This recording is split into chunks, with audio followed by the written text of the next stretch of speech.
Plus grande base militaire française en Afrique avec ses 1500 soldats des trois armées, Djibouti est aujourd'hui l'une des dernières bases africaines sur le continent. En effet, à l'heure où la France a été contrainte de retirer ses troupes de plusieurs pays africains, en particulier au Sahel entre 2022 et 2023, et de réduire ses effectifs au Gabon et en Côte d'Ivoire, le président français Emmanuel Macron a souligné la singularité de Djibouti, îlot de stabilité prisé dans une région troublée. Ismaël Omar Guelleh a pour sa part appelé la relation privilégiée avec la France, caractérisée par le renouvellement en juillet dernier du traité de coopération en matière de défense qui légitime la présence française à Djibouti pour les 20 prochaines années. Nous avons également fait un tour d'horizon de la situation internationale en général et en particulier de paix et de sécurité dans la région. Nos échanges sur ce point ont porté sur les ressources multiformes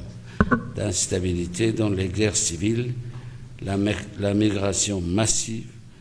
le terrorisme, la piraterie maritime, très répandue dans cette partie du monde. Dans ce volet, l'accent a particulièrement été mis sur les voies et moyens permettant d'assurer la sécurité pleine et entière dans les voies stratégiques de navigation du Bab el-Mandeb, corridor essentiel au commerce maritime mondial, théâtre d'une crise entérinée au prolongement du conflit au Moyen-Orient. À l'occasion de leurs échanges, les deux dirigeants se sont félicités de la signature de deux accords portant sur la construction d'un nouvel aéroport à Djibouti et sur le développement d'une agence spatiale. Au-delà de cela, vous l'avez rappelé, nous avons signé deux textes importants, l'un en matière de coopération spatiale pour vous accompagner dans cette stratégie autonome en matière spatiale et votre volonté en effet